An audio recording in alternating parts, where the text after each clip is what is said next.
السلام علیکم ورحمۃ اللہ وبرکاتہ۔ الحمد للہ رب العالمین والصلاة والسلام علی رسولہ الامین وعلی آلہ واصحابہ اجمعین الی یوم الدین۔ اللہم صلی علی محمد وعلی آل محمد کما صلیت علی ابراہیم وعلی آل ابراہیم انکا حمید مجید۔ اللہم بارک علی محمد وعلی آل محمد کما بارکت علی ابراہیم وعلی آل ابراہیم انکا حمید مجید۔ اما بعد، سامعین محترم،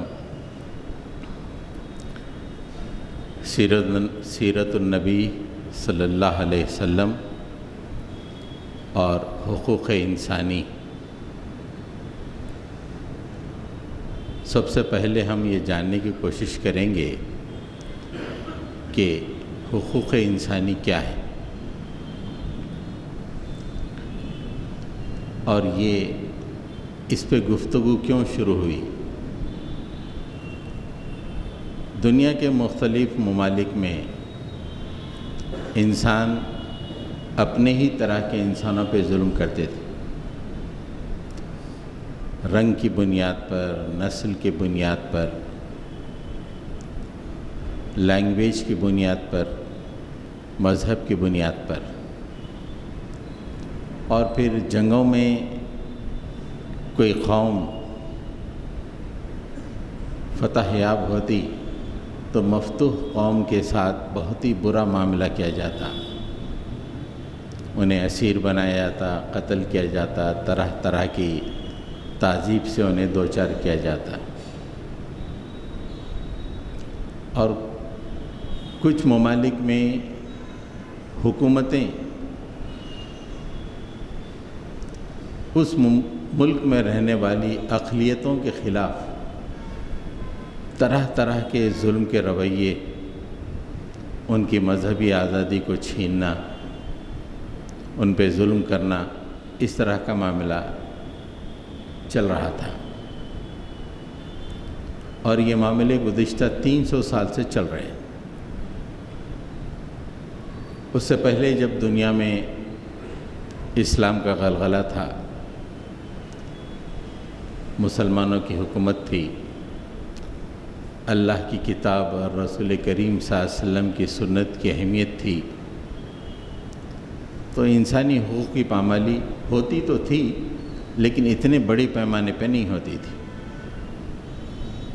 تو انسانی حقوق میں سب سے پہلے جو آتا ہے وہ اس کی جان، پھر مال، پھر آبرو، اور بہت ساری باتیں ہیں۔ انشاءاللہ آپ اس پہ جیسے وقت گزرے گا ایک ایک بات کو ہم لیں گے۔ تو جب دنیا میں ظلم پھیلا تو مختلف مقامات سے آوازیں اٹھی کہ کیا بات ہے، ہم اپنے ہی جیسے انسانوں پہ ظلم کر رہے ہیں، دیکھ رہے ہیں، برداشت کر رہے ہیں۔ اور یہ معاملہ یونائٹڈ نیشن آرگنائزیشن میں بھی ڈسکس ہوا، اور بہت ڈسکشنز کے بعد 1948 میں یونائٹڈ نیشن آرگنائزیشن نے ایک ہیومن رائٹس چارٹر کو پاس کیا۔ اس وقت یونائٹڈ نیشن آرگنائزیشن میں 58 ممالک تھے، اور 48 ممالک نے اس چارٹر پر دستخط کی، کہا کہ ہم مانتے ہیں۔ 8 لوگوں نے ابسٹین کیا، 8 ممالک نے ابسٹین مطلب جب وہ بات ہو رہی تھی تو واک آؤٹ کیے، لیکن مخالفت نہیں کی، اور 2 لوگوں نے دستخط نہیں کی۔ تو اس طرح ساری دنیا میں ہیومن رائٹ چارٹر وجود میں آیا، اور جتنے ممالک نے دستخط کیے اس چارٹر پہ عمل کرنے کا انہوں نے اپنے اپنے علاقوں میں قصد کیا، اور انہوں نے کوششیں شروع کی۔ UN human right charter میں 30 آرٹیکل ہیں پورے، اور ہم اس میں سے تقریباً 15 یا 20 آرٹیکلز پہ گفتگو کریں گے۔ یہ چارٹر 1948 میں پاس ہوا ہے۔ آپ دیکھیں گے کہ جو باتیں اس چارٹر میں لکھی ہوئی ہیں، یہ باتوں پر 1400 سال پہلے قرآن نے اور نبی کریم صلی اللہ علیہ وسلم میں ارشادات نے پہلے ہی انسانیت کو معمون کر دیا۔ بعد میں جب ظلم پھیلا تو ہیومن رائٹس کے وائلیشن ہوئے، لیکن قرآن اور حدیث نے ہر انسان کو معمون کر دیا۔ اور 1948 میں جو چارٹر پاس ہوا ہے، اس سے ایسا لگتا ہے کہ قرآن و حدیث سے ہی انہوں نے یہ تمام پوائنٹس کو وہاں پہ اس میں جگہ دی ہے۔ آرٹیکل 1 اور 2 human right, UN human rights charter کا آرٹیکل 1 اور 2، اس میں جو بات کہی گئی ہے ایکوالٹی آف آل ہیومنس، کسی ریلیجن سے تعلق رکھتے ہوں، کسی ریس سے تعلق رکھتے ہوں، کسی ملک سے تعلق رکھتے ہوں، وہ کوئی بھی رنگ ہوگا ان کا، لیکن اور کوئی بھی زبان بولنے والے ہوں، یہ تمام کے تمام انسان ہیں، ان کے پاس ان کے درمیان ایکوالٹی ہونی چاہیے۔ یہ 1948 میں جو چارٹر پاس ہوا ہے، یہ اس کا آرٹیکل سب سے ٹاپ موسٹ آرٹیکل 1 اور 2 آرٹیکل میں یہ بات ہے۔ جیسا میں نے جمعہ میں عرض کیا تھا کہ دنیا ڈبل سٹینڈرڈ کی ہے، یہ آرٹیکل پہ دستخط کرنے کے باوجود کئی ممالک نے اپنے علاقوں میں ریسزم کو جگہ دی۔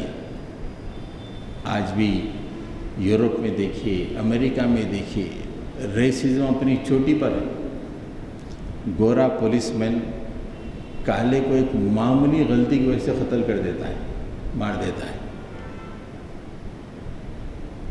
لندن میں بھی آپ جائیے، کالوں کے لیے ان کے دل میں کوئی محبت نہیں ہے، دل میں نفرت ہے، اس لیے کہ وہ کالا ہے۔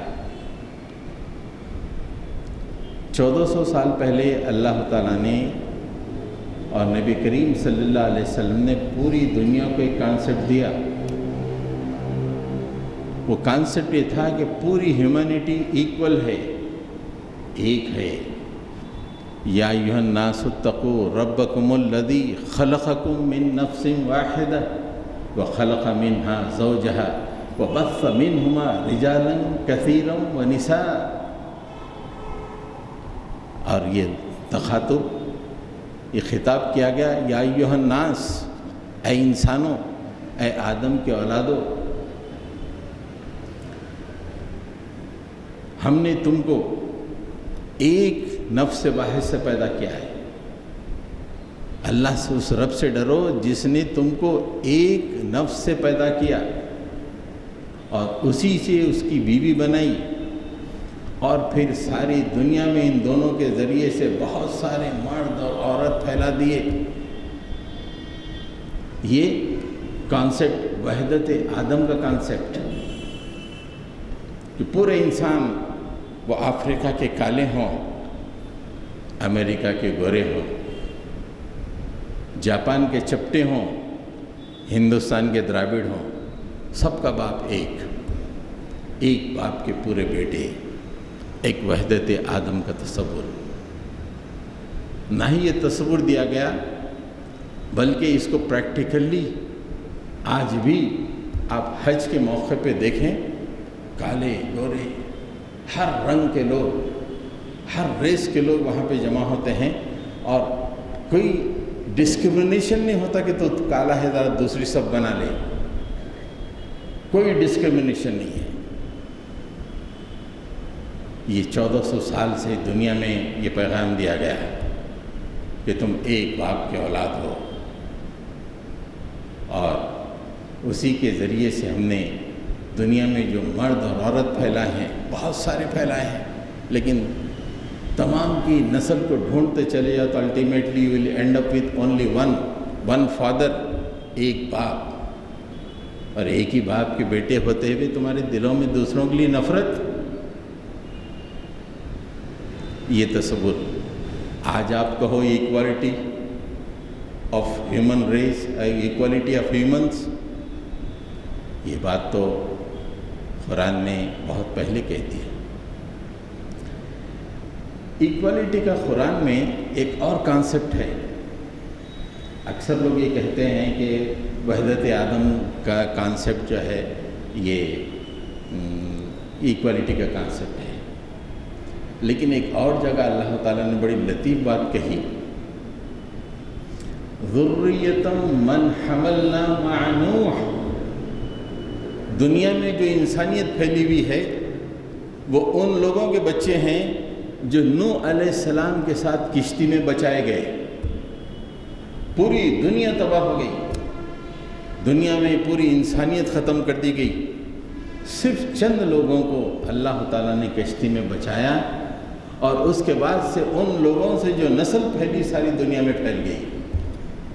یہ کالے ہوں کہ گورے ہوں، چپٹے ہوں یا کوئی اور ہوں، یہ تمام کے تمام ان لوگوں کی اولاد ہیں جو ایک ساتھ کشتی میں اپنی جان بچا رہے تھے، ان کے اپنے نبی کے ساتھ، نوح علیہ السلام کے ساتھ۔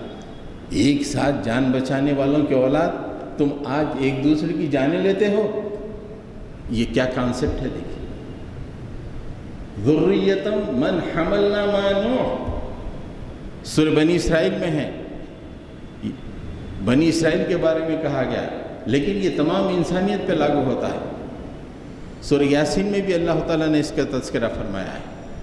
اسے پتہ چلتا ہے کہ پوری دنیا میں اس وقت جتنی آبادی ہے، ایک تو آدم کی اولاد ہے، پھر دوسرے آدم کے بعد جب پوری دنیا تباہ ہو گئی تو اس میں چند لوگوں کو کشتی میں بچایا گیا، وہ پورے ایمان لانے والے تھے، اور ان کے ذریعے سے پوری دنیا میں نسل پھیل گئی۔ یہ تصور، ایکوالٹی کا تصور، ایک کشتی میں جان بچانے والوں کی اولاد، ایکوالٹی ان کے اندر کیسے نہ ہوگی؟ آج تم ایک دوسرے کا ڈسکرمنیشن کرتے ہو، رنگ کی بنیاد پہ، نسل کی بنیاد پر۔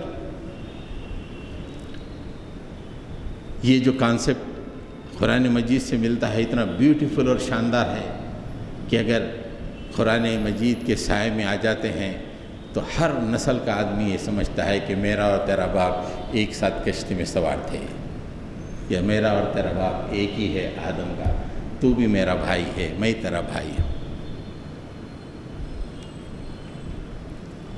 علامہ اقبال نے کہا تھا، ایک ہی صف میں کھڑے ہو گئے محمود و ایاز، نہ کوئی بندہ رہا نہ کوئی بندہ نواز۔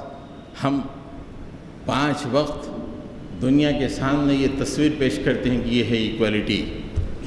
ہماری مسجد میں کتنے افریقہ کے بچے آ کے نماز پڑھتے ہیں، ہم کو کوئی ان کے بارے میں کراہیت تک محسوس نہیں ہوتی، اس لیے کہ ہمارا قرآن کہتا ہے کہ یہ آدم ہی کے بچے ہیں، یہ ایک جیسے ہیں۔ نہ ہی ہماری مسجد بلکہ پورے مسلمانوں کا حال یہی ہے۔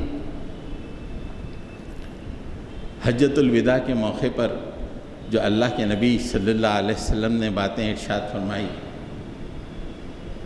آخری خطبہ پوری انسانیت کو وصیت فرما رہے ہیں اللہ کے نبی صلی اللہ علیہ وسلم۔ 23 سالہ انتھک کوششوں کے بعد ایک پیغام کو غالب کر دیے، ایک میسیج غالب ہو گیا، اور اس کے میسیج کے ماننے والے 1,25,000 لوگ جان نثار اس وقت موجود ہیں۔ ان کے سامنے میسیج کہہ رہے ہیں، اللہ تعالیٰ دے رہے ہیں، الا ان ربکم واحد وان اباکم واحد، لوگو تمہارا رب ایک ہے، وان اباکم واحد، تمہارا باپ ایک ہے، الا لا فضل لعربی علی عجمی ولا بعجمی علی عربی کسی عربی کو اجمی پہ کوئی فوقیت نہیں ہے اور نہ کسی اجمی کو عربی پہ کوئی فوقیت ہے۔ وَلَا الْأَحْمَرَ عَلَى الْأَسْوَدِ وَلَا الْأَسْوَدَ عَلَى الْأَحْمَرِ، کوئی نہ گورے کو کالے پہ کوئی فوقیت ہے اور نہ کالے کو کوئی گورے پہ فوقیت ہے، إِلَّا بِالتَّقْوَىٰ، اگر دنیا میں اونچ نیچ کسی بنیاد پہ ہو سکتی ہے تو وہ تقوی کی بنیاد پر ہے، نہ رنگ کی بنیاد پہ، نہ نسل کی بنیاد پہ، نہ زبان کی بنیاد پر۔ کتنا بیوٹیفل میسیج۔ ایک مقام پہ اللہ کے نبی نے فرمایا کلکم من آدم و آدم من تراب، لوگو تم تمام کے تمام آدم سے ہو، ایک آدم سے ہو۔ یہ کالے بلال حبشی یہ بھی آدم سے ہیں، یہ صہیب رومی روم سے آنے والے صہیب یہ بھی آدم سے ہیں، یہ قریش کے ابو بکر یہ بھی آدم سے ہیں، میں بھی آدم سے ہوں۔ کلکم من آدم و آدم من تراب، اور آدم مٹی سے بنائے گئے ہیں۔ وحدت آدم، ایکوالٹی آف ہیومن ریس کا جو کانسیپٹ ہے، بیوٹیفل کانسیپٹ، نہیں یہ صرف زبان سے کہا گیا، یہ کتابوں میں موجود تھا، بلکہ اس کو پروو کر کے ساری دنیا کے سامنے پیش کر دیا گیا ہے۔ حضرت گرامی، پھر بھی آدمی کی نیچر یہ ہوتی ہے، شیطان لگا ہوا رہتا ہے، نفس لگا ہوا رہتا ہے کہ بھئی یہ کالا ہے، یہ گورا ہے، میں گورا ہوں، آئی ایم بیٹر، ہوتا ہے۔ ہماری بہنیں وہ تو کالے کو تو اتنی نفرت کرتی، بیٹے کو گوریچ ہونا، بہو گوریچ، 1000 خواتین نے 1000 سے پوچھے کیسی بہو ہونا، گوری، سب کیا جواب دیں گے اللہ کو نہیں معلوم۔ ہر ایک دیکھو گوری، گوری میں لگا ہوا ہے، گوری میں لگا ہوا ہے۔ تو یہ بھی ایک الٹیمیٹلی یہ ڈسکرمنیشن ہے۔ بھئی تو کالی ہے، میرے گھر میں نہیں آ سکتی، is it not a discrimination? جس کو اللہ تعالیٰ نے کہا کہ گورے کو بھی میں پیدا کیا ہوں، کالے کو بھی میں پیدا کیا ہوں، گورے اور کالے تمام کے تمام آدم کے بچے ہیں، اور ہم یہ معیار بنا رہے ہیں گوری اور کالی کے اپنے معاشرے میں۔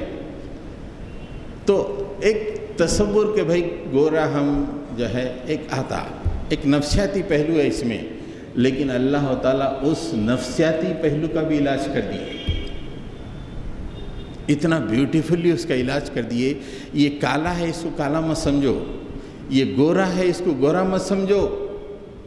وَمِنْ آيَاتِهِ خَلْقُ السَّمَاوَاتِ وَالْأَرْضِ وَاخْتِلَافُ أَلْسِنَتِكُمْ وَأَلْوَانِكُمْ إِنَّ فِي ذَلِكَ لَآيَاتٍ لِلْعَالِمِينَ۔ اللہ کی نشانیوں میں سے یہ ہے کہ وہ زمین و آسمان کو پیدا کیا، اور اس کی نشانیوں میں یہ بھی ہے کہ تمہارے رنگ مختلف ہیں، تمہاری زبانیں مختلف ہیں۔ تو اگر کسی کا رنگ ہے تو اس میں تم خدا کی نشانی دیکھو، اسے کالا کہہ کے ریجیکٹ مت کرو۔ وہ اگر کالا ہے تو وہ خدا کی نشانیوں میں سے ہے۔ جو سائیکالوجیکل امپیکٹ قرآن مجید دیتا ہے کہ انسانوں، یہ جو کالے گورے کی تم تفریق کر رہے ہو، یہ کالے گورے کی تفریق نہیں، اس میں تم خدا کی نشانیوں کو تلاش کرو۔ اور زبان کی بنیاد پہ ایک دوسرے کے خلاف نفرت کرتے ہو۔ تمل ناڈو میں جائیے، ہندی بولنے والوں سے نفرت، اور کسی اور علاقے میں جرمنی میں جائیے تو دوسری زبان بولنے والوں سے نفرت نہیں۔ یہ زبانوں کا جو اختلاف ہے یہ اللہ تعالیٰ کی نشانیوں میں سے ہے۔ تم اللہ تعالیٰ کی معرفت حاصل کرو اس کے ذریعے سے۔ کتنا بہترین رخ دے دیا انسانی سائیکالوجی کو کہ جو اونچ نیچ کا بات کرتی تھی کہ کالا یا گورا، اب وہ یہ دیکھنے لگی کہ بھئی اس کے ذریعے سے کیا اللہ کی قدرت ہے یارو، کتنا کالا ہے، اتنا کالا ہے، پچ ڈارک ہے، اور جو ہے احرام میں طواف کر رہا ہے، ارے یہ کتنا گورا ہے یارو، کیا اللہ تعالیٰ کی قدرت ہے۔ اس طرف نگاہ جاتی، یہ نہیں کہ کالے ہٹ جا بازو، ایسا نہیں، یہ اللہ تعالیٰ کی نشانیوں میں سے ہے۔ حج کے موقع پر میں نے دیکھا کہ ہر دوسرے تیسرے آدمی کو ایسی زبان بولتے اپنے کو معلوم ہی نہیں ہے۔ عربی جاننے کی بھی کوشش کرے تو کوئی ایک الگ ہی بول رہا ہے، ایک دوسری عربی بول رہا ہے، سلینگ الگ الگ ہے۔ یہ پورا اللہ تعالیٰ کی قدرتیں ہیں. ایک اللہ تعالیٰ نے محبت میں جوڑ دیا ہے. اس میں اللہ تعالیٰ کی قدرتوں کو تلاش کرو. ویسے ہی اللہ تعالیٰ نے عام طور پہ یہ ہے کہ میں حیدرآباد کا ذرا اچھا، تو بھونگیر کا ہے. علاقوں کے حساب سے بھی لوگ ایک دوسرے کو کم تر کر دیتے. ان آندھرا کا نیچے، ان کسی اور کا. اور امریکہ میں تو انڈینز دیسی، آسٹریلیا میں انڈینز بیکار. ایسی نفرت علاقوں کی بنیاد پر اتنا ڈسکرمنیشن ہوتا. آپ لوگوں کو معلوم نہیں ہے امریکہ اور لندن میں اتنا ڈسکرمنیشن ہوتا کہ ہمارے بچے جو جاتے ہیں ان پہ ترس آتا، مجھے اتنے ڈسکرمنیشن میں لوگ زندگی گزار رہے ہیں. کیسی زندگی ہوگی ڈسکرمنیشن کی؟ یہاں پہ معمولی ڈسکرمنیشن ہم برداشت نہیں کر سکتے ہیں، وہاں پہ صبح سے شام تک ڈسکرمنیشن، اس لیے کہ انڈین ہے. ڈسکرمنیشن دور کرنے کے لیے ایک علاقے میں ایک گھیٹوں میں چلے گئے تو وہاں پہ پورے حیدرآبادی رہتے، پائے ہوئے کھا کے مست رہتے وہاں پہ. تو اللہ تعالیٰ نے کہا کہ جو علاقوں کی بنیاد پہ بھی تم ڈسکرمنیشن مت کرو. اس کے لیے بھی اللہ تعالیٰ نے جو اصول بیان فرمایا، یا ایھا الناس انا خلقناکم من ذکر و انثی وجعلناکم شعوبا وقبائل لتعارفوا ان اکرمکم عند اللہ اتقاکم. اے انسانوں، ہم نے تم کو ایک باپ سے پیدا کیا، ایک جوڑے سے تم کو پیدا کیا. انا خلقناکم من ذکر و انثی، ایک جوڑے سے پوری انسانیت کو ہم نے پیدا کیا، اور پھر اس انسانیت کو الگ الگ قبائلوں میں، الگ الگ شہروں میں، الگ الگ ملکوں میں تقسیم کر دیا. یہ کیوں کیا؟ لِتَعَارَفُوا، only for the purpose of introduction، صرف اپنے آپ کو انٹروڈیوس کرنے کے لیے، ڈسکرمنیشن کے لیے نہیں کہ میں امریکن ہوں، میں انڈین ہوں، میں جرمن ہوں. یہ ڈسکرمنیشن کے لیے نہیں، صرف بتانے کے لیے بھائی میرا علاقہ یہ ہے، میں حیدرآباد سے ہوں، میں بھونگیر سے ہوں، میں فلاں سے ہوں، صرف بتانے کے لیے. لِتَعَارَفُوا. تو تمہارے یہ جو ملکوں کا، تمہارے جو شہروں کا معاملہ ہے، یہ صرف اس لیے تم استعمال کرو اپنے آپ کو انٹروڈیوس کرنے کے لیے، ایک دوسرے کے خلاف ڈسکرمنیشن کرنے کے لیے اس کو استعمال مت کرو. یہ ایک ہی پوائنٹ پہ 50 منٹ 1 گھنٹے کی تقریر ہو سکتی ہے. اللہ کے رسول صلی اللہ علیہ وسلم کی سیرت میں، اللہ کی کتاب میں جو باتیں ہیں، آج یہ کہہ رہے ہیں کہ equality of humans, human race کی بنیاد پہ، ریلیجن کی بنیاد پر، اور ہر طرح کی بنیاد پہ ایکوالٹی ہونی چاہیے. ارے یہ تو آپ آ جاؤ اللہ اور اس کے رسول کے سائے میں، اور اس کی بنیاد پہ نظام کو قائم کرو تو خود بخود سب ٹھیک ہو جائے گا. تم اس نظام سے باہر رہ کے خالی لپ سروس کرتے ہو، کوئی چارٹر پاس کر کے خاموش بیٹھ جاتے ہو کہ ہم نے یہ کر دیا. اچھا، اب آتے ہیں آرٹیکل 3 پر. آرٹیکل 3 یہ کہتا ہے right to life, liberty and security. ہر آدمی کو زندہ رہنے کا حق ہے، کوئی آدمی کسی کی زندگی کو لے نہیں سکتا. اور پھر اس کی آبرو بھی سیکیور ہونی چاہیے، اس کی آزادی بھی سیکیور ہونی چاہیے. رائٹ ٹو لائف یہ فنڈامنٹل رائٹ ہے. آج تھیلی میں گوشت دیکھ کے ختم کر دے رہے، رائٹ ٹو لائف چھین لے رہے. خالی تھیلی میں گوشت ہے، ٹرین میں سفر کر رہے ہیں، داڑھی دیکھا ٹائم بل کو اڑا دیا. یہ اس دنیا میں، جبکہ ہیومن رائٹ چارٹر موجود ہے UN میں، اور یہ ہندوستان بھی اس کا سیکریٹری ہے، اور یہاں پہ یہ واقعات ہو رہے ہیں. رائٹ ٹو لائف اس لیے کہ آپ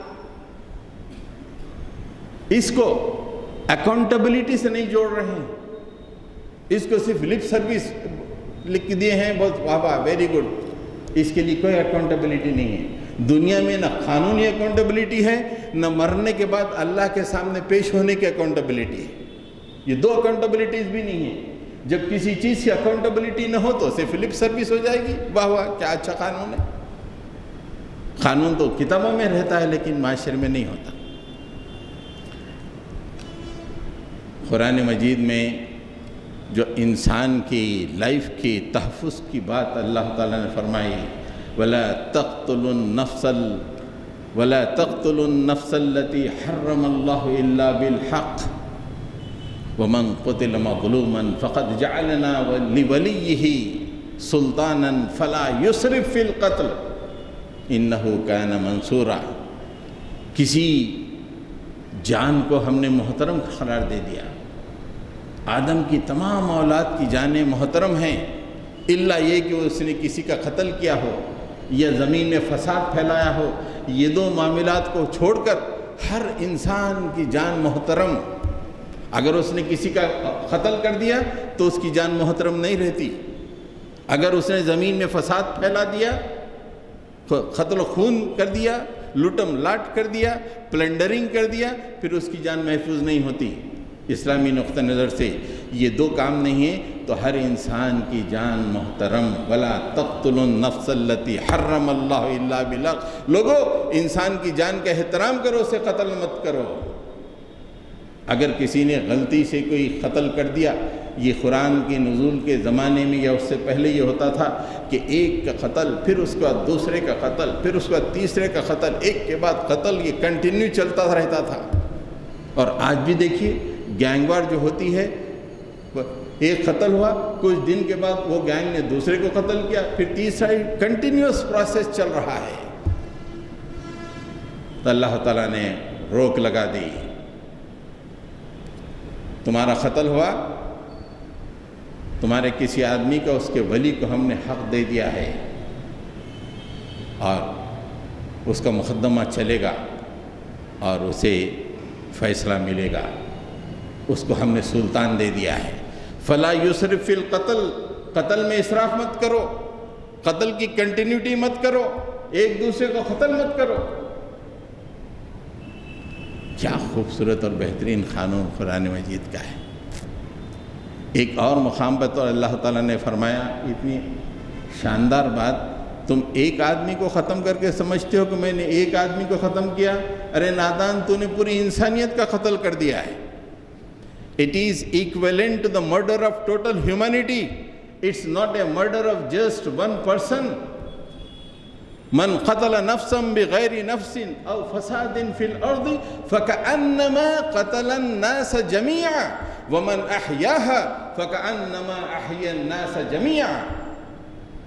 کسی ایک انسان کو بغیر حق، یعنی اگر اس نے کسی کا قتل نہیں کیا یا اس نے زمین پہ کوئی فساد نہیں پھیلایا، پھر بھی آپ نے قتل کیا، تو آپ نے ایک انسان کو قتل نہیں کیا بلکہ پوری انسانیت کو. قتل الناس جميعا، پوری انسانیت کا قتل تم نے کر دیا. اٹس ناٹ دیٹ ایزی کہ تم نے بس ایک آدمی کو لنچ کر کے چھوڑ دیا، اپنے دل کی بھڑاس میں مٹا دی.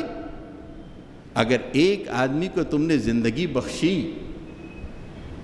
تم نے گویا پوری انسانیت کو زندگی بخش دی.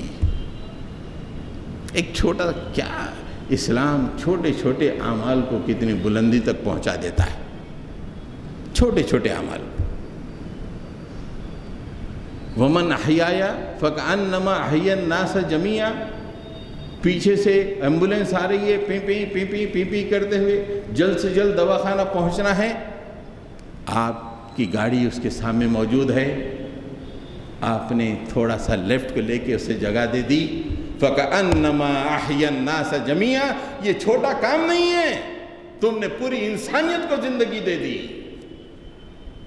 اس لیے کہ وہ جلد سے جلد دواخانہ پہنچے گا تو اسے زندگی ملنے کے امکان ہے.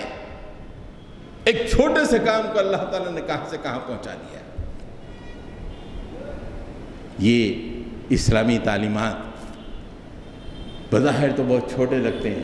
عام طور پہ غیر مسلم بولتا بھائی ہمدردی کی بنیاد پہ ہٹو، جلدی جانے دو، ہمارے پاس نہیں تو ہٹ جا، پوری انسانیت کو بچا لے گا. تو اور کتنا ثواب ہوگا اللہ کے پاس، تو پوری انسانیت کو بچائے گا۔ تو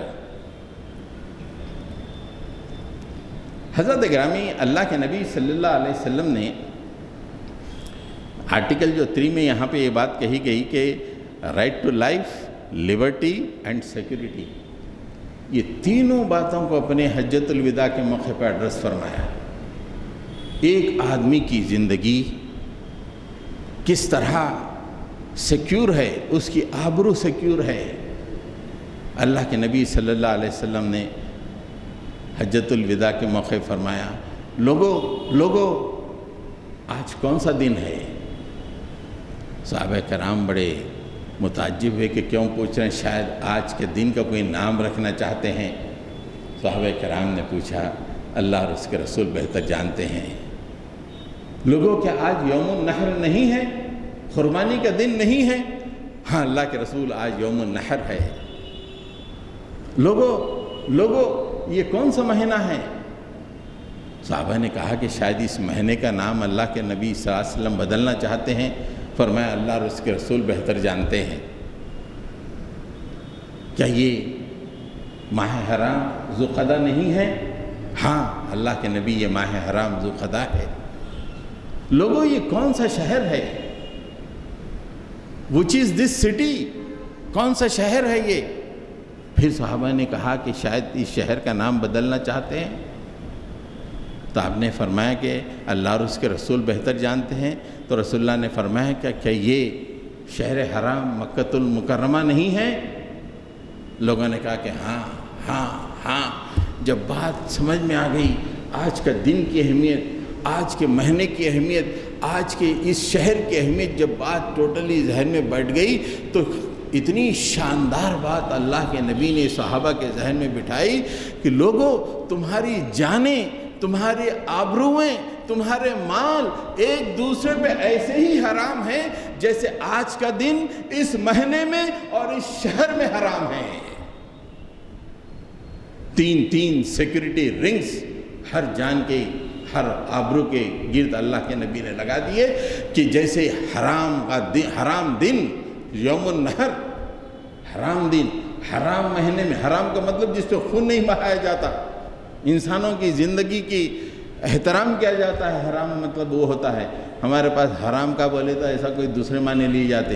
حرام مطلب کہ وہاں اس مہینے میں یا اس دن خون نہیں بہایا جاتا انسانوں کا۔ شہر مکہ میں انسانوں کا خون نہیں بہایا جاتا، اتنا پروٹیکٹیو ہے۔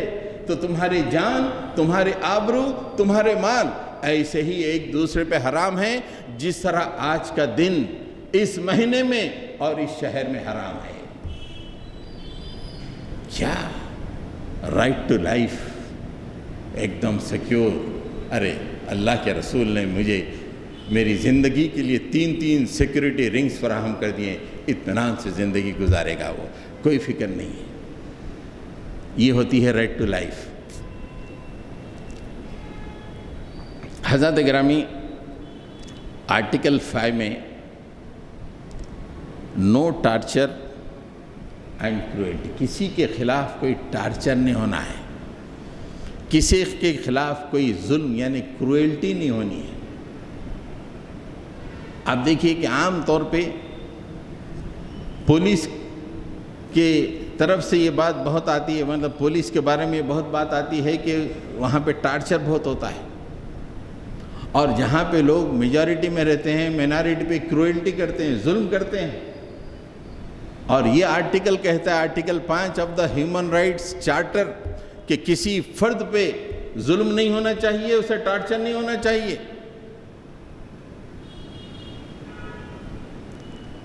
یہ زبانی جمع خرچ ہے، آپ بولیے، لیکن پولیس اسٹیشن میں جا کے دیکھیے ٹارچر کیا ہوتا ہے۔ پاورز میں جو ہوتے ہیں وہ کس طرح ٹارچر کرتے ہیں۔ امریکہ ظالم اپنے ملک میں اگر ٹارچر ہو تو چونکہ ہم ہیومن رائٹس کے سگنیٹری ہیں، لوگ ہمارے اوپر آواز اٹھائیں گے، اس لیے مسلمانوں کو امریکہ میں نہ لاؤ، گوانتانامو بے لے جاؤ اور وہاں پہ ایسے ظلم کرو کہ پھر انسانیت چیخنے لگے۔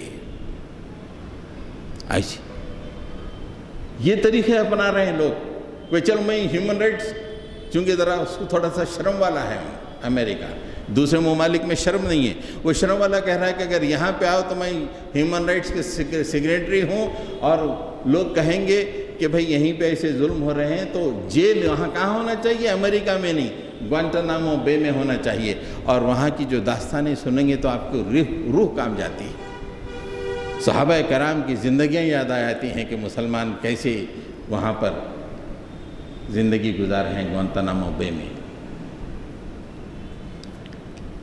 اللہ کے نبی صلی اللہ علیہ وسلم نے جو تعلیمات دیں، بے مثال تعلیمات، قرآن مجید میں دو باتیں آتی ہیں، ایک ٹارچر اور کروئلٹی کب ہوتی ہے؟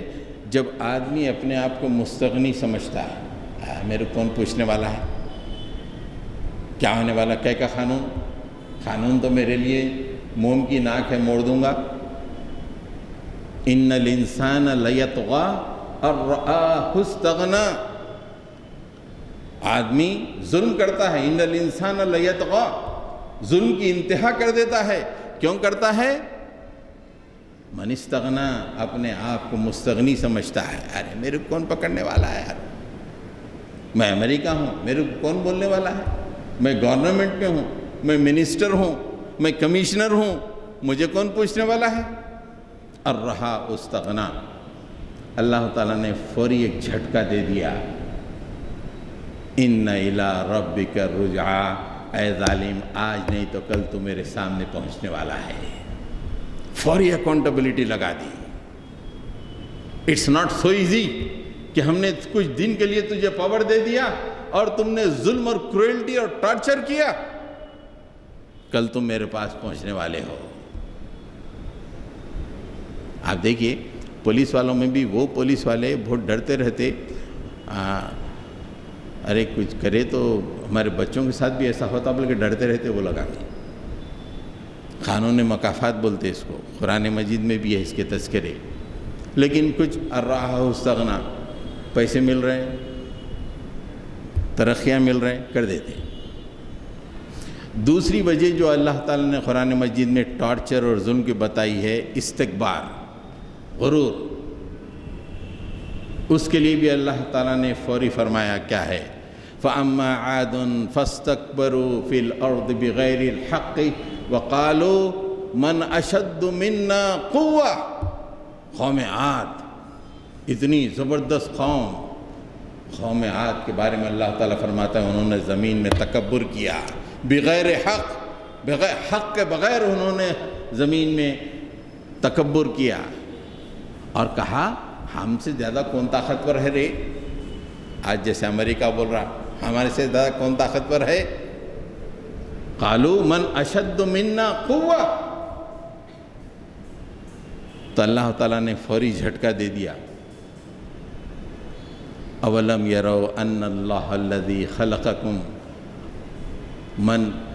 اولم یروا ان اللہ الذی خلقہم اشد منہم قوہ، کیا وہ لوگ جانتے نہیں ہیں جن لوگوں نے اتنی زبردست لمبے چوڑے قوم کو پیدا کیا وہ اللہ، وہ ان سے زیادہ طاقتور ہے؟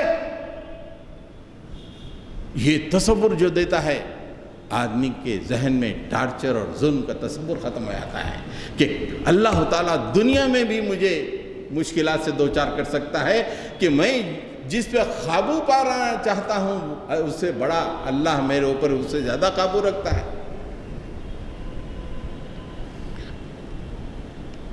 ایک صحابی اللہ کے رسول صلی اللہ علیہ وسلم کے سامنے آئے، اللہ کے نبی میرا غلام ہے، وہ میرے مال میں خرد برد کرتا، چوری کر لیتا، میں اس کو بہت مارتا ہوں، بہت مارتا ہوں،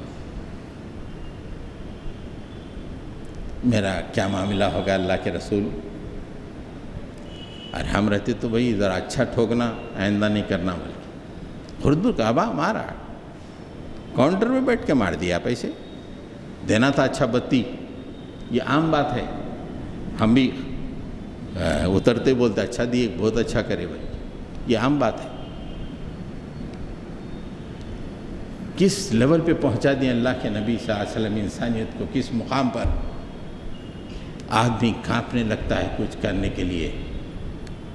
اللہ کے رسول صلی اللہ علیہ وسلم نے فرمایا کہ کل تیرا مقدمہ اللہ کے دربار میں پیش کیا جائے گا، جب تیرا ٹارچر اس کا خرد برد تیرے ٹارچر سے زیادہ ہوگا تو چھوٹ جائے گا، اور برابر بھی ہوگا تو ٹھیک ہے، معاملہ برابر سرابر ہو جائے گا، لیکن تیرا ٹارچر اس کے خرد برد سے زیادہ ہوگا تو اللہ کے پاس تجھے عذاب ملے گا۔ انلیمیٹڈ جسٹس کا جو تصور کہ اتنا تولا جائے گا میرے ظلم کو، اس نے میرے ساتھ برائی کی اور اس برائی کا جواب میں نے ظلم سے دیا، اور یہ بھی اللہ کے دربار میں پیش ہوگا، اور میرا کیا ہوا ظلم اس کے ظلم سے زیادہ ہوگا تو اللہ تعالیٰ وہاں پہ مجھے سزا دے گا۔ یہ جو کانسیپٹ ہے انسانیت کو ٹارچر سے، ظلم سے روک دیتا ہے۔ یہ لپ سروس کا کانسیپٹ نہیں ہے۔ پھر آپ نے دیکھا کہ اس کے بعد کتنے لوگ اپنے غلاموں کو آزاد کرتے چلے آتے تھے، بھئی کہاں ظلم، اللہ کے دربار میں جواب دیتے رہو، آزاد آزاد آزاد۔ حضرات گرامی، آرٹیکل 6 سے لے کے آرٹیکل 11 تک ایکوالٹی بیفور لاس، ہر آدمی کو قانون کے سامنے ایکوالٹی ہونی چاہیے۔ اس سلسلے میں پورے 6 آرٹیکل ہیں، 6, 7, 8, 9, 10, 11، اتنی اہمیت ہے۔ ڈسکرمنیشن نہیں ہونا چاہیے۔ قانون میں اگر ڈسکرمنیشن ہو تو دنیا میں فتنہ و فساد پھیل جاتا ہے، اس لیے اس کی اہمیت کو جان کر پورے 6 آرٹیکلز لکھے ہیں، 6 سے 11 تک۔ میں نے اسی جمعہ میں وہ آیتوں کا ذکر کیا تھا کہ اللہ تعالیٰ نے قرآن مجید میں جو بہترین اصول بیان فرمائے ہیں ایکوالٹی بیفور لا کے، کہ یا ایھا الذین آمنوا کونوا قوامین بالقسط شہداء للہ ولو علی انفسکم او الوالدین والاقربین ان یکن غنیا او فقیرا فاللہ اولی بہما فلا تتبعوا الہوی ان تعدلوا وَإِن تَلْوُوا أَوْ تُعْرِضُوا فَإِنَّ اللَّهَ كَانَ بِمَا تَعْمَلُونَ خَبِيرًا، کہ تمہارے باپ ہوں، تمہارا اپنا نفس ہو، تمہارے دوست ہوں، تمہارے رشتہ دار ہوں، امیر ہو، غریب ہو، کوئی ڈسکرمنیشن نہیں، ایکول فار آل۔ باپ کی طرف مت جھکو، اپنی طرف مت جھکو، بچوں کی طرف مت جھکو، نہ امیر کی طرف نہ غریب کی طرف، انصاف انصاف۔ یہ نہیں یہ میرا اسٹریٹجک پارٹنر ہے اس کے سپورٹ کر دو، یہ میرا الی ہے اس کا سپورٹ کر دو۔ ظلم پہ آج جو ظلم ہو رہا ہے فلسطینیوں پر، وہ ظلم دیکھیے، دنیا انصاف نہیں ہے، وہ اپنا پارٹنر ہے، اس کو آزادی ہے قتل عام کی، دوسروں کو آزادی نہیں ہے قتل عام کی۔ ڈبل سٹینڈرڈز، یہ ایکوالٹی بیفور لا انہوں نے ظالموں نے پاس کیا UN میں، لیکن ایکچوئل میں دیکھیے آپ کو کہیں نہیں ملے گا۔ اور دوسری، دشمن بھی اگر ہو تو اس کے ساتھ انصاف کرنا۔ یا ایھا الذین آمنوا کونوا قوامین للہ شہداء بالقسط ولا یجرمنکم شنآن قوم علی الا تعدلوا اعدلوا هو اقرب للتقوی۔ اے ایمان لانے والو، اللہ کے لیے کونوا قوامین للہ، اللہ کے لیے زمین پہ کھڑے ہو جاؤ اور گواہی دو، عدل کی، انصاف کی گواہی دو۔ ولا یجرمنکم شنآن قوم علی الا تعدلوا، کہ کسی دشمن کی دشمنی تمہیں مشتعل نہ کر دے کہ تم انصاف نہ کر پاؤ۔ دشمن کے ساتھ بھی انصاف کرو، اگر دشمن بھی ہے تو اس کے ساتھ انصاف کرو۔ یہ کیا بیوٹیفل آپ کو کہیں ملیں گے؟ ہاں اتنا آپ دیکھیے کہ جتنے آرٹیکل ہیں اس سے سپر بیٹر بیسٹ اللہ اس کے رسول کی طرف سے ہدایت ہے۔ آپ دیکھیے کہ ایک دفعہ آپ دیکھیے انصاف کیسا ہو جاتا ہے، دیکھیے ایسا واقعہ ذہن بہت چکر رہ جاتا ہے کہ انصاف ایسا بھی ہوتا ہے کیا۔ حضرت علی رضی اللہ تعالیٰ عنہ کی زرہ چوری ہو گئی اور یہودی چوری کر لیا۔ امیر المومنین ہیں، ہیڈ آف دی اسٹیٹ، اور یہودی مسلمان نہیں، دشمن قوم میں سے ہے، چوری کر لیا۔ اور دیکھے تو لگ رہا کہ حضرت علی کی زرہ ہے، اور ہیڈ آف دی اسٹیٹ مجبور ہے بلا کے اس کو گرفتار کر کے زرہ نہیں لے سکتا۔ انہوں نے قاضی کے پاس اپنے مقدمے کو دائر کیا کورٹ میں۔ ایک head of the state court میں اپنے مقدمے کو دائر کیا کہ یور آنر میری زرہ چوری ہو گئی ہے، اس یہودی نے اسے چوری کر لیا ہے۔ آپ دیکھیے کس لیول کا انصاف ہے یہ خالی کتابوں میں نہیں ہے، in practice head of the state عدالت میں جا رہا ہے کہ میرے پاس چوری ہو گئی ہے اور یہ یہودی، یہ جو زرہ ہے بالکل میری ہے، یہودی نے چوری کر لی ہے۔ قاضی نے کہا امیر المومنین، مدعی پہنچ گیا عدالت میں، امیر المومنین ذرا شہادت تو پیش کیجئے، گواہی، میں فیصلہ تو نہیں کر سکتا کہ آپ امیر المومنین ہیں، گواہی کی بنیاد پہ میں فیصلہ کروں گا۔ بولے کہ میرا بیٹا حسن ہے، یہ گواہی دے گا۔ امیر المومنین، باپ کے لیے بیٹے کی شہادت قبول نہیں کی جا سکتی، یہ اسلامی قانون ہے۔ حضرت علی نے کہا کہ پھر میرے پاس کوئی دوسری شہادت نہیں ہے، تو پھر اس زرہ کا مالک یہودی ہے، یہودی کو دے دی گئی زرہ۔ یہ ان لمیٹڈ جسٹس یہ ہے جب رائٹس معاشرے میں چلتے ہیں، فنکشنل ہوتے ہیں، تو اس طرح ہوتے ہیں کہ اتنا بڑا ہیڈ آف دی اسٹیٹ اپنی زرہ کے لیے عدالت کو جاتا ہے اور عدالت میں مقدمہ جیت نہیں سکتا ہے۔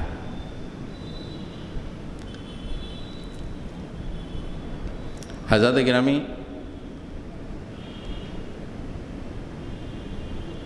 آرٹیکل 12 ہے رائٹ ٹو پرائیویسی، پرائیویسی کا رائٹ ہر انسان کو اللہ تعالیٰ نے پرائیویسی کا رائٹ دے دیا ہے، ہر انسان۔ بہت ساری باتیں تھیں لیکن چند باتیں اس سلسلے میں آپ سے عرض کر دیتا ہوں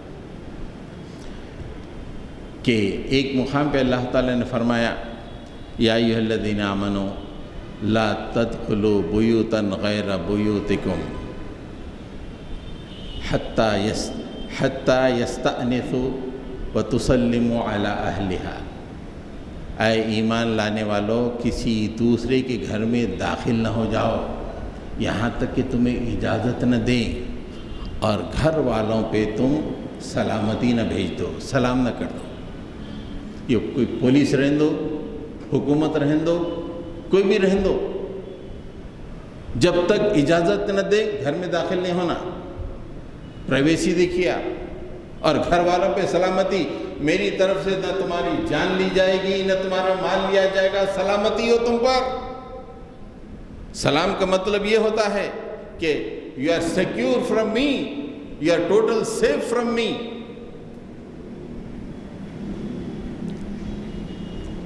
پھر اس کے بعد اگلی آیت میں فرمایا فَإِن لَمْ تَجِدُوا فِيهَا أَحَدًا فَلَا يَدْخُلُوهَا حَتَّى يُؤْذَنَ لَكُمْ، اگر کوئی اس گھر میں موجود نہیں ہے تو داخل مت ہو یہاں تک کہ تمہیں اجازت دے مل جائے۔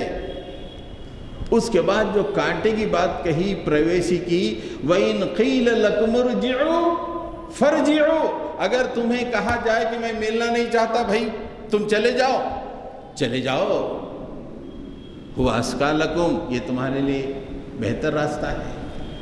یہ پرائیویسی ہے، پرائیویسی کا یہ مقام ہے اسلام میں۔ اللہ تعالیٰ نے یہ کہا کہ کسی آدمی کی پرائیویسی کو آپ ڈائریکٹ گھر میں گھس نہیں سکتے۔ آپ نے دیکھا ہوگا کہ کتنے ہی لوگ شکایت کرتے ہیں کہ پولیس نے ہمارے دروازوں کو توڑ کے گھر میں داخل ہوئی۔ پرائیویسی، کوئی پرائیویسی نہیں ہے۔ پھر پرائیویسی کے سلسلے میں ایک اور بات آپ نے دیکھی ہوگی، ابھی کچھ دن پہلے پیگاسس سافٹ ویئر ہر ایک کے سیل فون میں آ جا رہا، کیا کر رہے ہیں پورا معلوم ہو جا رہا۔ اور پرائیویسی، رائٹ ٹو پرائیویسی بول کے ایک سائن بھی کرے ہوئے ہیں، اور انہوں بیچ رہے ہیں، انہوں خرید رہے ہیں، اور دونوں بھی سائن کرے ہوئے ہیں رائٹ ٹو پرائیویسی میں۔ اس لیے کہ اکاؤنٹیبلٹی نہیں ہے نا۔ اللہ تعالیٰ نے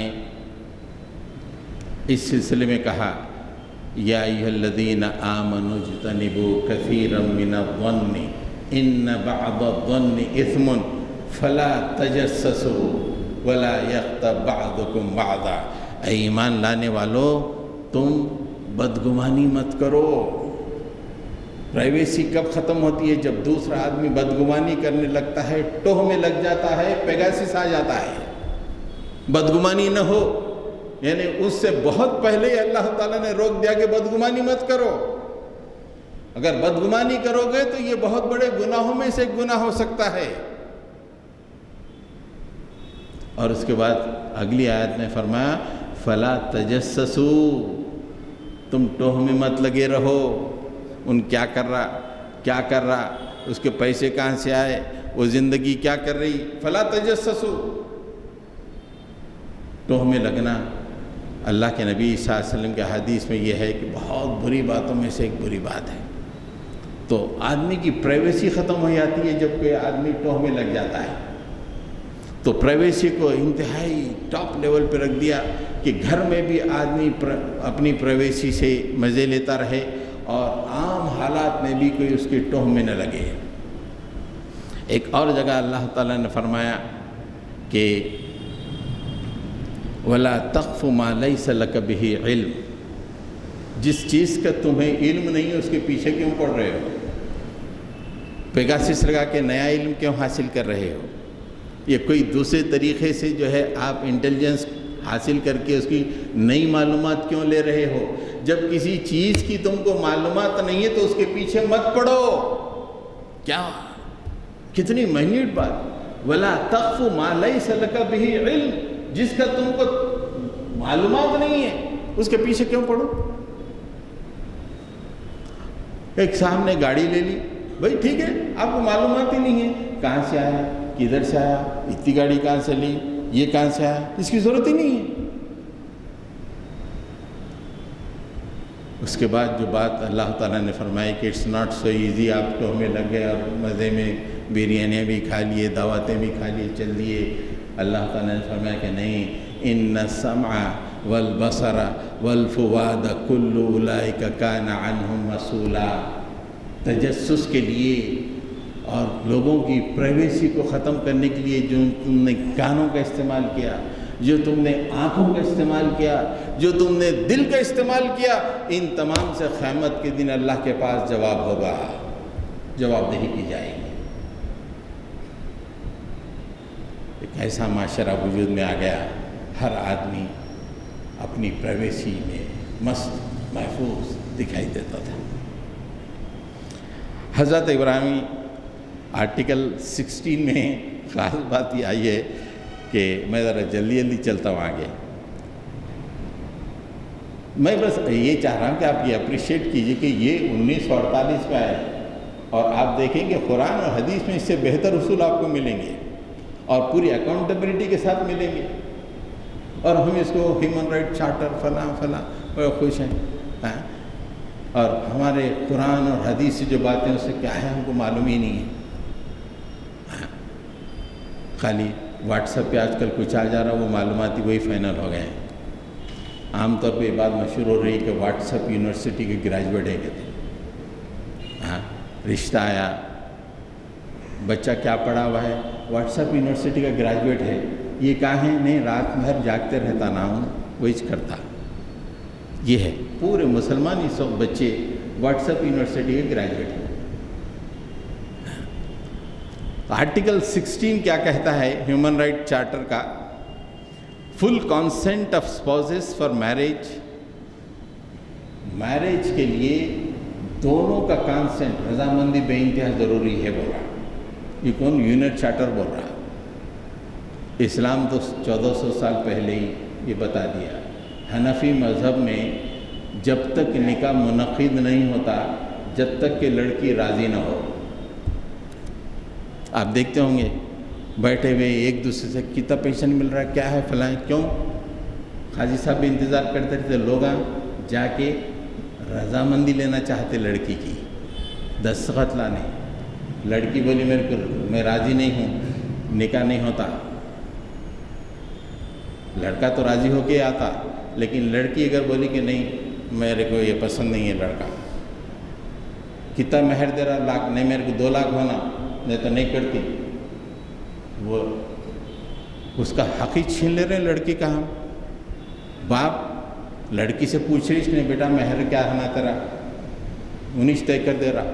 ہمارے پاس پرانے زمانے سے 5000 ہے, ہم 5000 ہی دیتے. ارے ظالم 5000 آج سے 50 سال پہلے تھا, آج اس کی ویلیو کیا ہے؟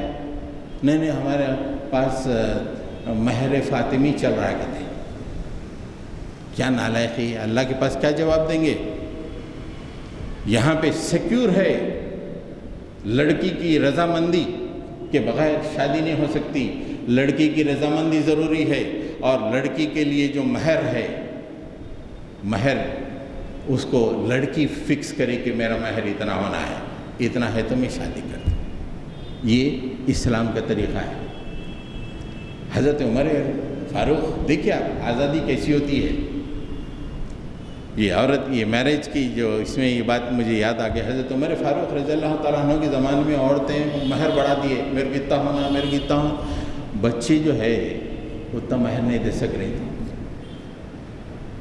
جس کو دیکھو شادی نہیں ہو رہی. کیوں نہیں ہو رہی؟ مہر بہت ہے, نہیں دے سک رہا امیر المومنین. ایک دن امیر المومنین کیا کرے, آرڈیننس جاری کر دیے, مہر بہت ہو گیا, مہر اتنا ہی فکس کرنا بول کے. آرڈیننس جاری ہو گیا. حضرت عمر فاروق رضی اللہ تعالیٰ عنہ نے آرڈیننس جاری ہو گیا, اب وہ لاگو ہو گئے. ایک دفعہ حضرت عمر فاروق جا رہے تھے, ایک بڈھی پکڑ لی. امیر المومنین آپ نے کیا فیصلہ کیا ہے؟ کیا ماں میں نے کیا فیصلہ کیا ہے؟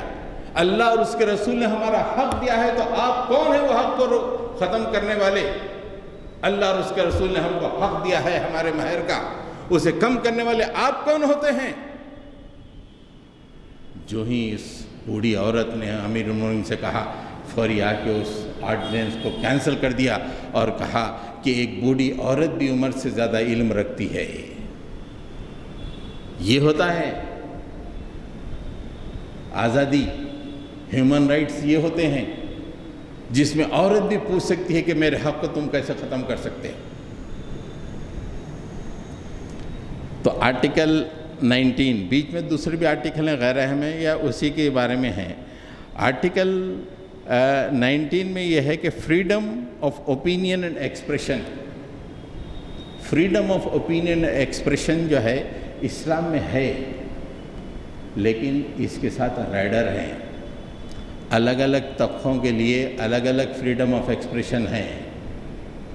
جیسے والدین کے لیے اللہ تعالیٰ نے فرمایا کہ فریڈم آف ایکسپریشن اف بھی نہیں ہونا. اما وَإِمَّا يَبْلُغَنَّ عِنْدَكَ الْكِبَرَ أَحَدُهُمَا أَوْ كِلَاهُمَا فَلَا تَقُلْ لَهُمَا اف. تیرا ایکسپریشن اف بھی نہیں ہونا بوڑھے والدین کے سامنے. عام لوگوں کی طرح نہیں ہے کہ کسی بھی کچھ بھی کہہ دیں. کیا بلندی ہے خیالات کی, کیا بات ہے کہ والدین بڑھاپے پہ پہنچے، ارے نالائق بچے اف بھی نہ کہے، بہت ہی ناگوار بات ہوگی تیرے لیے، اف بھی نہیں کہنا، تیرا فریڈم آف ایکسپریشن اف سے زیادہ اف بھی نہیں ہے۔ اور اللہ کے رسول کون ہیں؟ یہ تیرے باپ، جہاں اف بھی نہیں چلے گا اس سے آگے ہیں۔ اور ظالم فریڈم آف ایکسپریشن کے لیے ہمارے نبی کے ساتھ گستاخی کرتے ہیں۔ فریڈم آف ایکسپریشن ہر ایک کو حاصل ہے، کسی کے خلاف بھی بول سکتے ہیں، اسلام میں اس کی اجازت نہیں ہے۔ اسلام میں یہ بھی ہے کہ تم دوسرے خداؤں کو برا بھی نہ کہو، ان کے دوسرے لوگوں کے خداؤں کو برا کہنے کا بھی ایکسپریشن نہیں ہے۔ یہ اسلام میں ایکسپریشن تو فریڈم آف ایکسپریشن ہے، لیکن چند ہستیاں ایسی ہیں جسے محلے کے بوڑھے جو اپنے باپ کے ہم عمر ہیں ان کو بھی اف لیول کی بات نہیں کہنی چاہیے۔ یہ اسلام ہے۔ ایکسپریشن از سینکشنڈ، اس سے زیادہ نہیں ہونا چاہیے۔ ہاں البتہ حکومتی معاملات میں ٹوٹل فریڈم آف ایکسپریشن ہے۔ حضرت عمر فاروق رضی اللہ تعالیٰ عنہ ایک دفعہ ممبر پہ کھڑے جمعہ کی تقریر دے رہے تھے، کہا کہ لوگوں سنو سنو میری بات سنو۔ ایک بدھو نہیں سنتے نہیں سنتے نہیں سنتے، بولا ارے کیا فریڈم آف ایکسپریشن کا استعمال کرا بھائی انہوں؟ جمعہ میں بولا سنو لوگوں سنو، اللہ کے حضرت امیر المومنین فرما رہے ہیں، بدھو بولا کہ نہیں سنتے نہیں سنتے نہیں سنتے، نہ پولیس پکڑی نہ کچھ۔ امیر المومنین نے کہا کہ کیوں نہیں سنتے، واٹ از دا ریزن، کیوں نہیں سنتے؟ میں امیر ہوں نا تمہارا، کیوں نہیں سنتے؟ بولے آپ نے بیت المال سے جو کپڑے جو ہے بانٹے تھے اس سے ہم کو یہ کرتا تک نہیں ہوا، اتنا چھوٹا کپڑا تھا، اور ہم آپ کے جسم پر اسی کپڑے کا کرتا دیکھ رہے ہیں، جبکہ آپ کی ہائٹ ہم سے زیادہ ہے، ہم کو اپنا کرتا نہیں ہوا، آپ اپنی ہم سے زیادہ ہائٹ رکھتے ہیں، آپ کو کرتا کیسے ہوا؟ پورا مجمع ساکت ہو گیا۔ کیا فریڈم آف ایکسپریشن ہے؟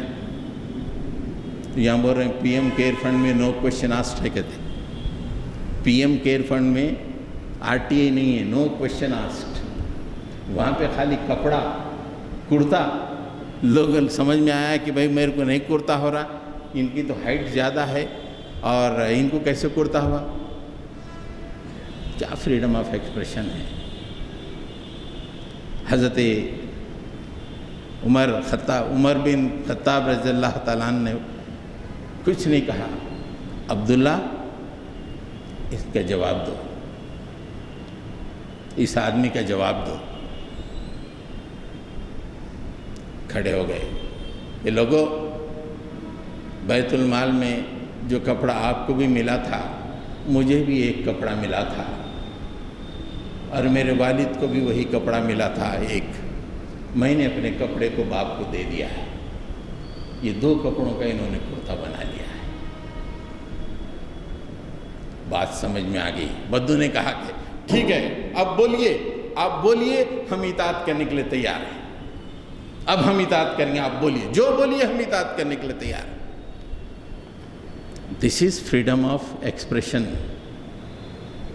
یہ جو بھی لکھے ہمارے رسول کے خلاف بول دیے فریڈم آف ایکسپریشن، اسلام کے خلاف بول دیے فریڈم آف ایکسپریشن، نہیں۔ فریڈم آف ایکسپریشن اسلام میں غیر مسلموں کے جو بت ہیں ان کے خلاف نہیں بولنا ہے، فریڈم آف ایکسپریشن نہیں ہے۔ میں جلدی جلدی ختم کر رہا ہوں۔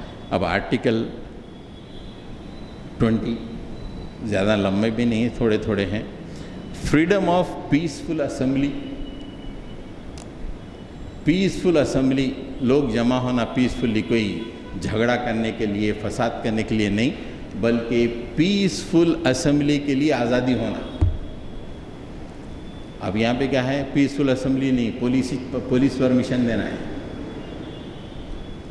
اب اسلام میں کیا ہے؟ اللہ تعالیٰ، اللہ اور اس کے رسول نے کہا کہ دن میں 5 ٹائم پیسفل اسمبلی، فجر میں آؤ پیسفل اسمبلی، ظہر میں پیسفل اسمبلی، عصر مغرب عشاء پیسفل اسمبلی، آؤ نماز پڑھو چلے جاؤ۔ تم کیا بول رہے ہو؟ یہاں تو روز 5 وقت آنا ہی آنا ہے اگر صحت مند ہے. یو شوڈ اسمبل، اپنے آپ کو ملت میں شامل کرنا ہے. یہ پیسفل اسمبلی ہے. آپ لکھ رہے ہیں بیٹھ کے آرٹیکل 12 میں کہ فریڈم آف پیسفل اسمبلی ہونا ہے. اور پھر جہاں پہ لوگ نماز کے لیے جمع ہو رہے ہیں وہ مسجدوں کو بند کرنے کی، وہاں پہ نماز کو روکنے کی آپ جو ہے کوشش کر رہے ہیں. اسلام میں تو پیسفل اسمبلی ہے. آرٹیکل 21 میں خاص بات ہے، will of the people shall be the basis of the authority of government. Government جہاں پہ یہ عام طور پہ ڈیموکریسی کا اصول ہے، یہ جمہوریت کا اصول ہے کہ کوئی بھی آدمی اس وقت تک حکومت نہیں کر سکتا جب تک کہ عوام اس کے لیے راضی نہ ہو. عوام کی رضامندی ضروری ہے. ول آف دی پیپل، ول کہے کہ نریندر مودی پرائم منسٹر ہوں گے تو وہ پرائم منسٹر رہیں گے. ول ہوگا کہ KCR چیف منسٹر ہوں گے تو KCR چیف منسٹر ہوں گے. دس از ول آف دی پیپل. اب یہ ول کو جو ہے مینیج کرتے وہ بات الگ ہے. یہ ول کے لوگوں کے آج کل الیکشن جو ہو رہا ہے صرف ول کو مینیج کرنا ہے. ایک تو ہیجان کریٹ کر کے پھر اس کے بعد دوسرے کئی طریقوں سے جو ہے مینیج کرتے ہیں. حیدرآباد کی زبان میں ایک اصطلاح ہے برکت کے ووٹاں بول کے. برکت کے ووٹ، حیدرآباد میں الیکشن مینیج ہوتا برکت کے ووٹوں سے. تو ایسے ول آف دی پیپل جو ہے مینیج ہو رہی ہے. لیکن ہمارے پاس will of the people government کے لیے انتہائی ضروری ہے. حضرت ابوبکر صدیق رضی اللہ تعالیٰ عنہ رسول کریم صلی اللہ علیہ وسلم کے رفیق اعلیٰ سے ملاقات کے بعد امیر بنے. سقیفہ ابی سعدہ میں آپ گئے تو وہاں پہ لوگوں نے آپ کو امیر بنا دیا. تدفین کے بعد امیر المومنین مسجد نبوی میں آئے اور انہوں نے سب سے پہلی بات کہی کہ جان لو کہ مجھے آپ پر امیر بنایا گیا ہے. میں اپنی امارت سے سبکدوش ہوتا ہوں. تم اپنی رضامندی سے کسی اور امیر کو چن لو. ول آف دی پیپل. مجھے سقیفہ بنو ساعدہ میں امیر بنایا گیا ہے. میں اب آپ کے سامنے کھڑا ہوا ہوں. میں اپنی امارت سے اپنے آپ کو وڈرا کرتا ہوں. آپ لوگ اپنی مرضی سے اپنے لیے امیر چن لو. ول آف دی پیپل یہ ہوتا ہے. اوپنلی کہہ دینا یہ میرج نہیں، اوپینین مینیج نہیں کرنا ہے، الیکشن مینیج نہیں ہے. اوپنلی کہنا کہ میں وڈرا کر رہا ہوں، آپ اپنے لیے چن لو. یہ ہے ول آف دی پیپل. لوگوں کی رضامندی، لوگوں کے حساب سے جو ہے یہ ہوتا ہے. اس کے بعد آرٹیکل 25 میں ہے، 2 ہی آرٹیکل رہ گئے ہیں. Right to adequate food, clothing and housing and medical care. آج کل میڈیکل کیئر کی بڑی اہمیت ہے، لیکن سب کو برابر کھانا ملنا، برابر کپڑے ملنا اور سب کو گھر رہنے کے لیے گھر رہنا. اسلام نے جو سیکیور کیا ہے لوگوں کے کھانے کے انتظام کو بے مثال ہے. اس پہ ہی ایک گھنٹے کی تقریر ہو سکتی ہے. لیکن میں صرف جو رائٹ جو دیا ہے اس پہ ایک واقعہ سناتا ہوں. بڑا ایمان افروز واقعہ ہے کہ حضرت رائٹ ٹو فوڈ دیکھیے کیسا ہے. حضرت امیر المومنین عمر فاروق رضی اللہ تعالیٰ عنہ راتوں میں گھومتے تھے لوگوں کی مصیبتیں جاننے کے لیے. صبح کا وقت تھا. ایک گھر میں بچے کی رونے کی آواز آ رہی ہے. بہت تیزی سے رو رہا، بہت رو رہا. تھوڑی دیر دیکھے رونا کم نہیں ہوا تو کھٹکا مارے. بولے کون ہے؟ بولے کون ہے؟ یہ بچے کو کیوں رلا رہی ہے؟ خاموش بٹھا. تو اندر سے عورت بولی تیرا امیر المومنین معلوم نہیں انہوں حضرت امیر المومنین ہے حضرت عمر فاروق، تیرا امیر المومنین ان بچوں کو وظیفہ نہیں دیتا جو دودھ پیتے ہیں، میں اسے دودھ چھڑا رہی ہوں اس لیے رو رہا ہے۔ تیرا امیر المومنین کا قانون ہے جو بچے دودھ پیتے ہیں اسے وظیفہ نہیں ملتا ہے، اس بچے کو وظیفہ ملے اس لیے میں دودھ چھڑا رہی ہوں، اس لیے یہ اتنا زیادہ رو رہا ہے۔ زار و خطار رونے لگے، یہ ظلم تیرا اللہ کے پاس تو کیسے کھڑا رہے گا کہ ایک چھوٹا بچہ تیری وجہ سے بلبلا رہا ہے۔ نماز کے بعد سب سے پہلا آرڈیننس حضرت عمر فاروق نے جو پاس کیا کہ جو بچے دودھ پی رہے ہیں ان کو بھی وظیفہ جاری ہے۔ اب تک جو بچے دودھ چھوڑ دیے ان کے لیے وظیفہ تھا، لیکن آج سے جو بچے دودھ بھی پی رہے ہیں ان کے لیے بھی وظیفہ ہے۔ یہ سیکیورٹی ہوتی ہے، سیکیورٹی فار فوڈ، چھوٹے بچے کے کھانے کی سیکیورٹی، کلوتھنگ کی سیکیورٹی، اس لیے کہ اللہ کے پاس کل جواب دینا ہے۔ چیخ اٹھے کہ میں کل اللہ کے دربار میں ایک چھوٹے بچہ بلبلاتے ہوئے اپنا مقدمہ پیش کرے گا، میں کیا جواب دے سکوں گا۔ آج یہ عظیم جو نظام ہے آج کونوں کچلوں میں ہماری ظالمانہ غفلت کی وجہ سے پڑا ہوا ہے۔ دنیا بلبلا رہی ہے، خالی لکھ لے رہے ہیں اور جو ہے بس بول رہے ہیں کہ ہیومن رائٹ ہیومن رائٹ۔ ارے ہیومن رائٹ یہ ہے امپلیمنٹ، اس کو جوڑنا چاہیے، آخرت سے اللہ کے پاس پیش ہونے سے جوڑنا چاہیے۔ آخری بات جو ہے right to education, free elementary education. دنیا میں سب سے پہلے اسلامی ایسا ہے جس نے اپنے بچوں کو فری ایجوکیشن دیا۔ یہ ظالم جب سے مغرب آیا یہ یونیورسٹیاں بنے، فیس آئی، سب آئی، جتنے بڑے بڑے امام ہمارے گزرے ہیں ایک پیسہ نہیں دے علم حاصل کرنے کے لیے۔ امام شافعی ایک غریب ماں کے بیٹے امام بن گئے، دنیا پہ ایک پیسہ خرچ نہیں ہوا۔ جتنے بچے حضرت عائشہ رضی اللہ تعالیٰ عنہ کے شاگرد تھے ایک پیسہ نہیں، پڑھتے چلے آ رہے، آسمان علم کے امام بن گئے، ایک پیسہ نہیں دیے۔ آج گریجویٹ بننے کے لیے ایک بچے کو کم سے کم لاکھوں روپے کی ضرورت پڑتی ہے، اور یہ بول رہا کہ فری ایجوکیشن اور ایٹ لیسٹ ایلیمنٹری ایجوکیشن ہونا۔ ہندوستان کے بھی قانون کانسٹیٹیوشن میں لکھا ہوا ہے کہ حکومت کوشش کرے گائیڈنس میں گائیڈ کرنے والے پرنسپل میں ہے کہ ہندوستان میں ایلیمنٹری ایجوکیشن کو کم سے کم تمام ہندوستانیوں کے لیے فری کرنا چاہیے۔ آج تک نہیں ہوا، 75 سال امرت کال چل رہا ہے، آج تک نہیں ہوا ایلیمنٹری ایجوکیشن فری نہیں ہوا۔ کیوں؟ کوئی اکاؤنٹیبلٹی نہیں ہے۔ کتنے ہی سائنٹسٹ بنے، بن عباس کے زمانے میں ایک پیسہ خرچ نہیں ہوا علم کے لیے، صرف توجہ کے ساتھ استاد کے پاس پڑھنا، بس سائنٹسٹ بن گئے۔ الگوریدم دے دیے دنیا کو الجبرا دے دیے، ان کی پوری تاریخ دیکھیے، ایک پیسہ خرچ نہیں کیا اور دنیا کو الجبرا جیسے علم سے نواز دیا، الگوریتم جیسے علم سے نواز دیا۔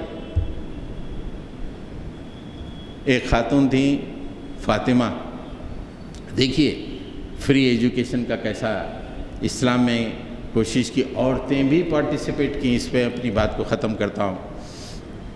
فاطمہ